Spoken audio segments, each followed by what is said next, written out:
Parents try to sell me to a rich older man, so I'm running away. I'm writing this with a mix of fear and anxiety. I'm 22F, the youngest of 5 siblings. M30, M28, F28, they're twins, and F25. We were raised in a deeply religious household in Utah where everything had to be perfect: grades, looks, social life, even our friends.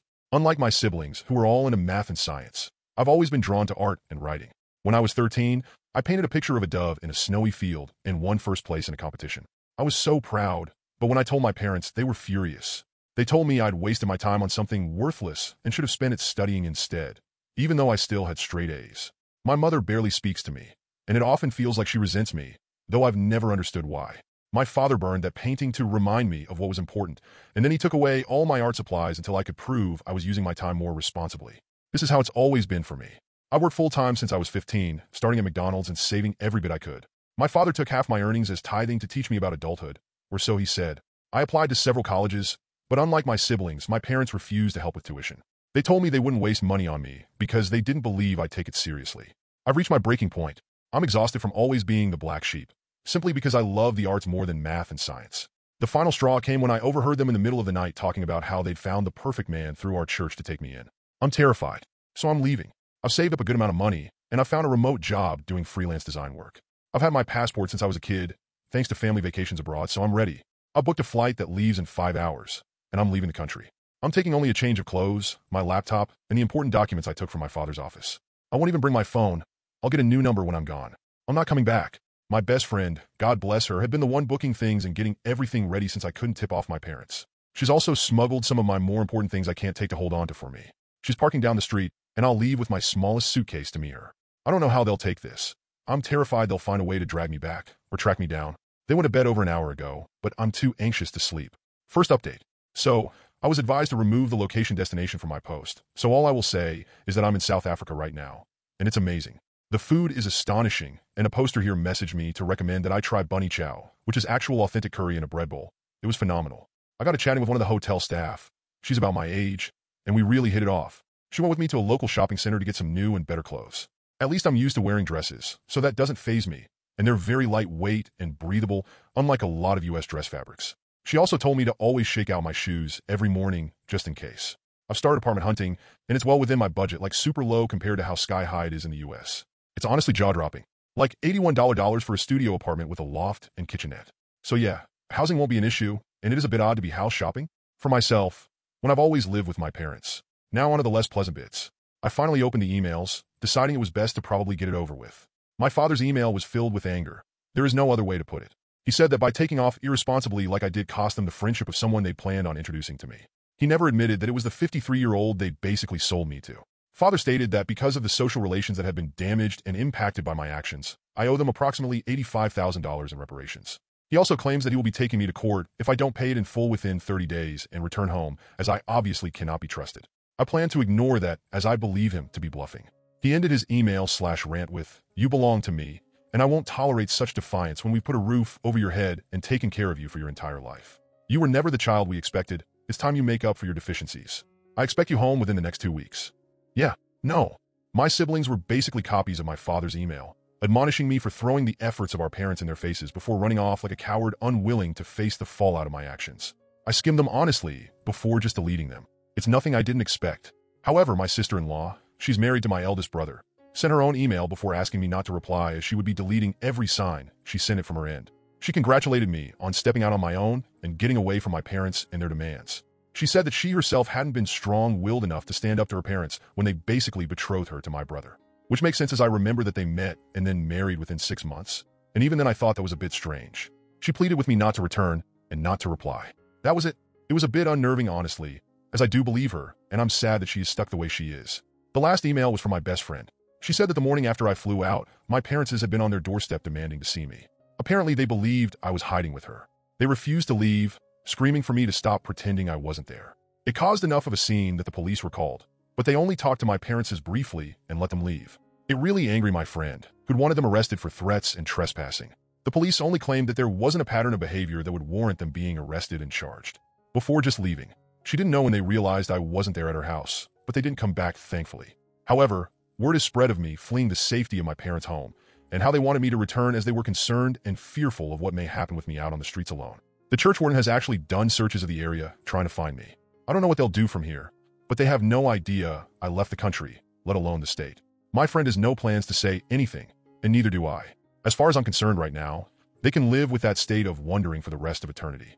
I don't think I will renounce my U.S. citizenship, as there may come a day when I need it, and it's better to be safe than sorry. But I have full plans to gain dual citizenship as soon as I am able to. That's it for now, no other parts yet, but if anything changes, I'll let you know. Second update. So I do come by it naturally, and my siblings say it that way as well. I thank you for drawing my attention to the TT videos broadcasting my story. Though why they changed the name, I don't know. I did report them, but we'll have to see if they ever pull the videos down or at least edit them. Second is people questioning why I chose South Africa and Johannesburg of all places because of how dangerous it can be. I do understand the risks, but there is nowhere on this planet that is inherently danger-free. Africa is massive and incredibly diverse.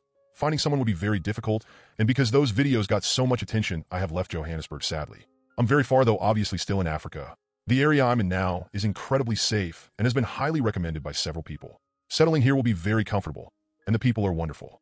I may even attend the university here and get a degree. I haven't replied to the emails, but I have saved them in printed copies and laminated them just in case.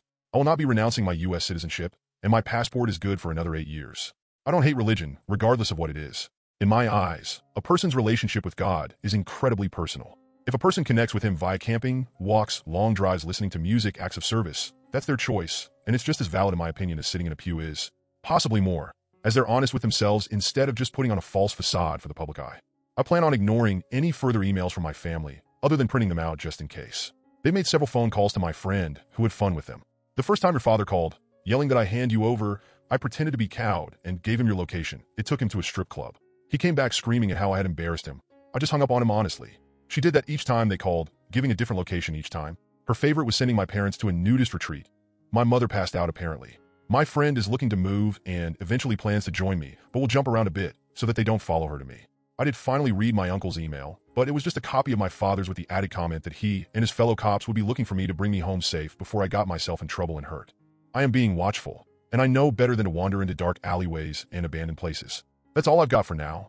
If anything changes, I'll let you all know. It's heartwarming seeing and reading how many people are on my side and in my corner. I've actually begun printing out everyone's messages and comments to put in a binder I can look back on later. Truly thank you all. I mean it. Third update. I've settled in a bit here and am now enjoying the fun of paperwork. Oh, so much paperwork.